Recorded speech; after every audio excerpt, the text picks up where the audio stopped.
बिस्मिल्लाहिर्रहमानिर्रहीम अस्सलाम वालेकुम। आजकल के जो हालात बने हुए हैं, इस वक्त फाइनेंशियल जो सिचुएशन है वो बहुत बुरी होती जा रही है। और इन हालात के अंदर जहाँ पे जो है ना उम्मीदी है, वहाँ कहीं ना कहीं उम्मीद की किरण भी होती है। लेकिन उस उम्मीद की किरण को बाज़ जो हमारे डीलर हजरात हैं वो फ्रॉड की नज़र कर रहे हैं। और मैंने एक सवा साल पहले वीडियो भी बनाई थी, 17 फ्रॉड्स, प्रॉपर्टी डीलर के 17 फ्रॉड के नाम से, और बहुत ज़्यादा आप लोगों ने उसको पसंद किया था। और आज की सूरत हाल में मैं आपको एक और वीडियो दे रहा हूँ, और इसमें 8 पॉइंट्स मैं आपको बता रहा हूँ जो आपने चेक करने और इनके फ्रॉड से बचना है। और ये वो लोग हैं जो मौसमी किस्म के डीलर होते हैं, और जो अच्छे ग्रुप्स हैं वो काम कर रहे हैं, पहले भी काम कर रहे थे, वो आज भी काम कर रहे हैं, 5 साल के बाद भी वो अच्छा काम कर रहे होंगे, वो बैठे हुए। लेकिन मौसमी लोग आके ये जो प्रोफेशनल लोग हैं उनका काम भी ख़राब करते हैं। तो 8 पॉइंट्स मैं आज डिस्कस करने जा रहा हूँ, तो आप इनको नोट डाउन कर लें। कहीं पे भी पूरे पाकिस्तान में कहीं पे भी आपने बिजनेस करना है, ये चीज़ें आपने कम से कम माइंड में रखनी है। चीज़ें और बहुत ज़्यादा हैं, वो वक्तन फ़वक्तन मैं आपको बताता रहूँगा। सबसे पहले नंबर पे, आपने रजिस्टर्ड डीलर के बगैर किसी के साथ काम नहीं करना। आप प्लॉट बेचने जा रहे हैं या ख़रीदने जा रहे हैं, सबसे पहले देखें जिस सोसाइटी में वो काम कर रहे हैं वो रजिस्टर्ड है या नहीं है। दूसरे नंबर पे देखें वो FBR से रजिस्टर्ड है या नहीं है, ये सारे सर्टिफिकेट उसके ऑफिस में मेंशन होने चाहिए। और बाद लोग फेक भी बनवा के लगवा लेते हैं, तो उसमें नंबर मेंशन होता है, आप उसको वेरीफाई कर सकते हैं। तो अगर वो रजिस्टर्ड नहीं है तो उसका उस सोसाइटी के साथ या उस बिज़नेस के साथ कोई स्टेक नहीं है, वो किसी वक्त भी मंजर से गायब हो जाएगा, और आपकी जो टोकन मनी, या मैं आगे एग्जांपल भी दूंगा, लेके गायब हो सकता है। हमारा एक दोस्त है, उसने कहा जी एक प्लॉट जो था ना वो मार्केट रेट से 5-7 लाख रुपए उसको कम में मिल रहा था। तो मैंने उसे कहा कि मैं कहा यार ये बंदा मुझे ठीक नहीं लगता, क्योंकि मार्केट रेट ही नहीं है ये, तो इतना ये कम कैसे दे सकता, पूरी मार्केट में कोई बंदा नहीं दे रहा और वो बंदा दे रहा है। तो उसने कहा नहीं, ज़मीन.com से उसने उस बंदे का नंबर लिया था, उस डीलर का, कम्युनिकेशन करता रहा, हफ्ता डेढ़ हफ्ता मोबाइल पे ही उसकी बातचीत होती रही, बंदा सेटिस्फाई हो गया।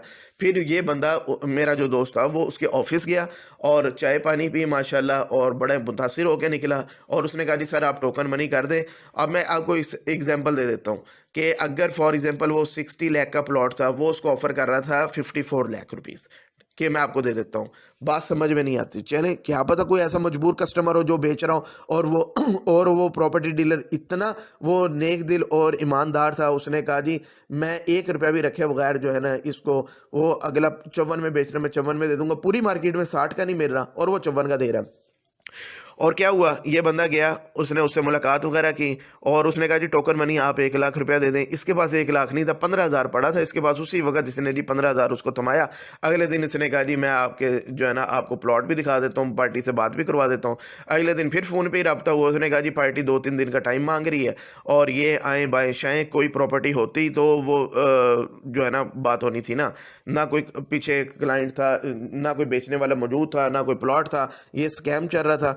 और उसके बाद उस प्रॉपर्टी डीलर का नंबर बंद हो गया। जब उसके ऑफिस से रब्ता किया तो पता लगा कि वो भाईजान बंदा तो वैसे ही ऑफिस छोड़ के जा रहा था, 2-3 दिन उसके आखिरी वो चल रहे थे, और उसने और पता नहीं कितने लोगों को ऐसे चूना लगाया होगा, और वो लेके पैसे घिया हो गया। अब तक उसका 4 महीने के करीब तकरीबन हो गया, उसका कोई पता नहीं है कहाँ गया वो बंदा। तो इसलिए किसी भी ऑफिस से आपने काम करना है, रजिस्टर होना चाहिए। और जो पेमेंट का उनका मेथड आप देखें क्या है, उनका जो CEO या जो ऑफिस को रन कर रहे हैं उनके थ्रू होना चाहिए। जो सेल्समैन या सेल मैनेजर बैठे हैं, इनके थ्रू आपने पैसे नहीं देने, क्योंकि ऑफिस इनका नहीं होता, ये तो वहाँ काम कर रहे हैं, ये किसी वक्त भी निकल जाएंगे, और इनकी कोई श्योरिटी कोई चक्कर नहीं होता इनका, ये कहीं पे रजिस्टर भी नहीं होते हैं। तो आपने जस्ट ऑफिस ओनर्स के थ्रू लेन देन करना है। दूसरे नंबर पे जो हालात बन गए हैं इस वक्त, प्रॉपर्टी डीलर के अच्छी सोसाइटीज़ के अंदर भी ऑफिस बंद होना शुरू हो गए। और कौन से ऑफिस बंद होना शुरू हो गए, ये मैं अब आपको क्लियर कर दूँ। ऑफिस वो बंद होना शुरू हो गए हैं जिसने ना 20-20, 30-30, 35-35 लड़के रखे हुए थे, वर्कर रखे हुए थे, सेल्समैन, सेल्स मैनेजर और मार्केटिंग, ये लोग, उन्होंने पूरे पूरे सर इकट्ठे किए हुए थे। और इन लोगों को आदत पड़ी हुई थी कि बैठे बैठाए काम आ रहा था, पोस्ट इधर लगा दी, पोस्ट उधर लगा दी, रनिंग वॉक थ्रू कस्टमर आ गया, कोई इन्वेस्टर आ गया, 21 में जो हालात थे। अब जब थोड़े से हालात टाइट हुए तो ये लोग जो थे, वर्कर्स जो थे, इन्होंने काम करना छोड़ दिया, क्योंकि मेहनत करने की माशाल्लाह अक्सर लोगों को आदत नहीं होती। तो इन लोगों ने ऑफिसेज छोड़ना शुरू कर दिए। अब जब ये लोग काम ही नहीं करेंगे, डील्स होंगी नहीं, कमीशन बनेगा नहीं, ऑफिस को कमीशन जाएगा नहीं, तो ऑफिस कैसे चलेगा। अब वो उसका रिस्पांस क्या हुआ कि ऑनर्स तो अपने ठंडे कमरों में बैठे हुए थे, तो ऑफिस बंद होना शुरू हो गए। और हमने पहले दिन से यही रखा है कि, और हम अभी तक प्रॉपर अपनी जो टीम बनाना चाह रहे थे वो नहीं बना पाए इस वजह से कि मार्केट के अंदर ऐसे लोग मौजूद हैं जो काम ही नहीं करना चाहते हैं। अब मैं चाहता हूं कि जिस कैपेसिटी के ऊपर हमने अपना चैनल बनाया, जिस तरह हम वर्किंग कर रहे हैं, आप हमारे इंस्टा पे भी जाके काम देखें, यूट्यूब पे भी देखें, फेसबुक पे देखें, मेहनत कर रहे हैं हमारे लोग। तो मैं चाहता हूं इस स्पेस के ऊपर काम हो। लोग कहते हैं नहीं यार हमने तो फाइलें ही बेचनी है, सस्ता तरीन काम करना है। तो आपने ये देखना है कि ऐसा ना हो कि जी वो ऑफिस ही बंद हो जाए और आपके पैसे उड़ जाएं। अच्छा जी, एक और चीज़ आप ये देखें कि वो जो ऑफिस है जिसके थ्रू आप बिजनेस कर रहे हैं, वो सिर्फ प्रॉपर्टी का लेन देन कर रहा है, सेल परचेज कर रहा है, या कोई डेवलपर वगैरह भी है। अब सर्वाइवल सिर्फ उस बंदे का है जो रियल एस्टेट के साथ डेवलपर का काम कर रहा है ना, और कंस्ट्रक्शन का काम कर रहा है। ये नहीं कि बोर्ड पे उसने लिख दिया है कंस्ट्रक्शन, तो उसका काम कंस्ट्रक्शन हो गया। तो आपने ये देखना है कि वो रियल एस्टेट के साथ क्या काम कर रहे हैं, और अगर वो कंस्ट्रक्शन का साथ काम कर रहे हैं तो उनकी स्पेशलिटी क्या है। अब जैसे हमारा ऑफिस काम कर रहा है, तो हमारा जो सीईओ है वो खुद ही सिविल इंजीनियर है, ठीक है, उसका स्टेक है इस फील्ड के अंदर। रियल एस्टेट का लेन देन कम हो सकता है, कंस्ट्रक्शन का काम कभी भी कम नहीं होगा, ठीक है। ये 22 करोड़ की आबादी है, 1.25 करोड़ घरों की डिमांड है, 2050 तक की आप स्टैट इंटरनेट पे मौजूद है, निकाल के देख लें कंस्ट्रक्शन का काम। और जो जिसका रियल एस्टेट का थोड़ा काम डाउन होगा, वो अपना पैसा कंस्ट्रक्शन से पूरा कर देगा, उसका काम चलता रहेगा, और वो ऑफिस कभी इंशाल्लाह बंद नहीं होगा। तो लेकिन जो काम ही ये कर रहा है कि सेल परचेज का काम कर रहा है, उसका काम किसी वक्त भी ठप हो जाएगा। क्यों? उसके अखराजात ही पूरे नहीं होने। अच्छा जी, चौथे नंबर पे फाइल्स का आपने काम नहीं करना। रियल एस्टेट के अंदर इस वक्त पर्टिकुलरली मैं आपको कह रहा हूँ, किसी भी सोसाइटी के अंदर जो अनऑथेंटिक है, बड़ी सोसाइटीज है वो उनके पास ऑन ग्राउंड जगह होती है, उनके पास चीज़ मौजूद होती है, तो वो फाइल देते हैं। ये खुद रोज जो सोसाइटी से निकल आई हैं, मैं तो हैरान रह गया हूँ। लाहौर में अगले दिन एक सोसाइटी लॉन्च हुई है और मुझे उसके बारे में बताया कि आप इसकी मार्केटिंग कर देंगे। मैंने सोसाइटी का नाम सुना, कसम से मैंने अब तक उसका नाम ही नहीं सुना था कहाँ, और वो उस इलाके में सोसाइटी थी जहाँ से मैं रोज़ गुजरता हूँ तकरीबन।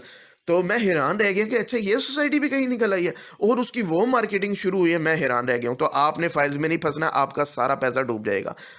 आपकी पैसा डी वैल्यू हो रहा है, 5-7 लाख रुपया पड़ा है, अपने पास रख लो यार, कोई मसला नहीं है, डूब जाएगा, अपने पास से डूबेगा, किसी को देके आपने नहीं डुबाना, ये काम नहीं करना आपने। दूसरे नंबर पे, अच्छा जी, ये पॉइंट नंबर 5 आ गया जी, बयाने वाला प्लॉट आपने नहीं खरीदना।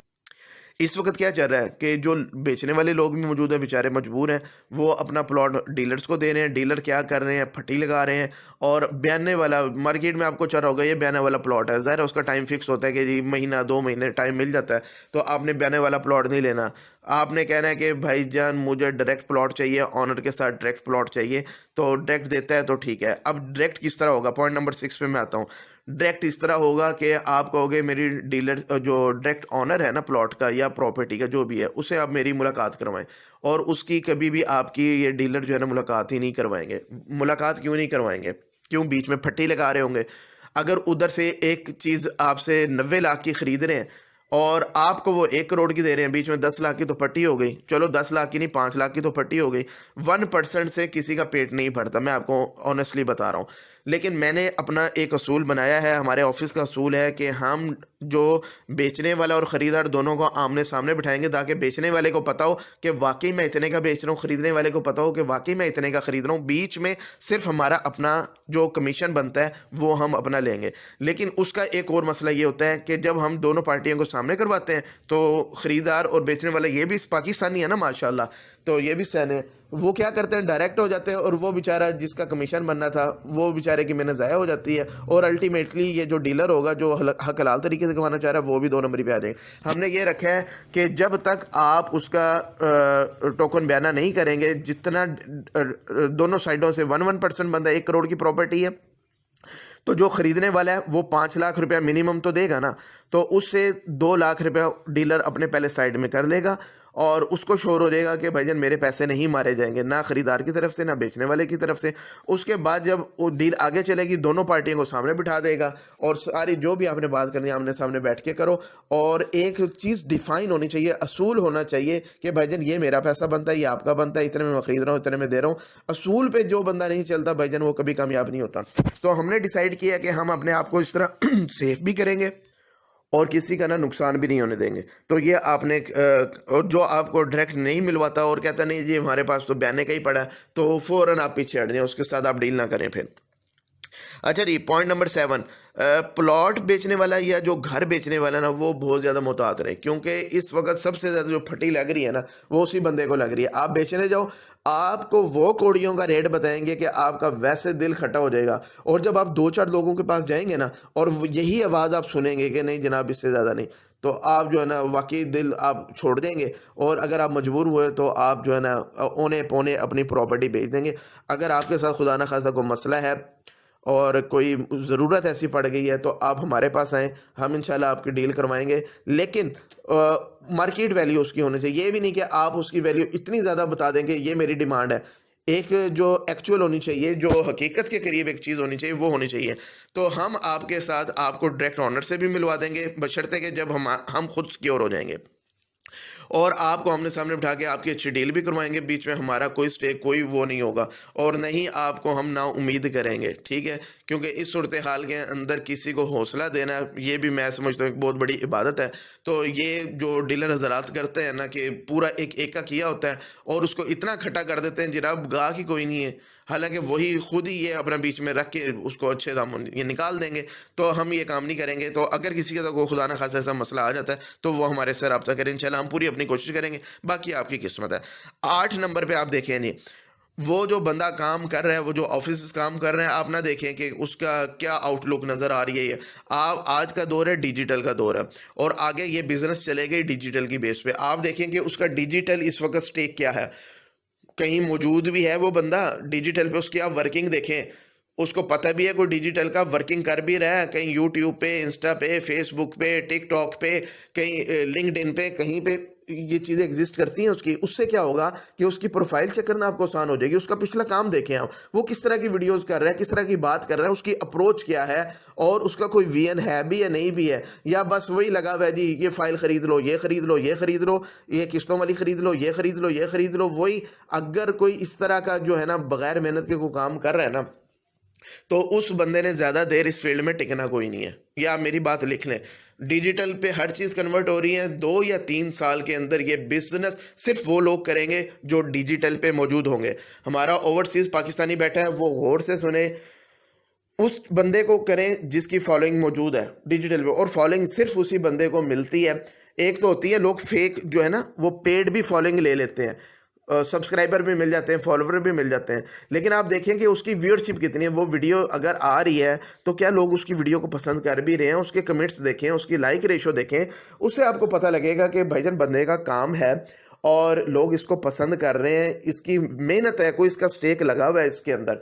तो तब तो आप चलें। ये नहीं कि जी उधर जी शो हो रहा है 1 लाख सब्सक्राइबर, वो वीडियो लगाता है 1000 व्यूज़, कोई नहीं आते उस वीडियो के, तो इसका मतलब है सारे सब्सक्राइबर, सारे फॉलोअर उसके फेक हैं।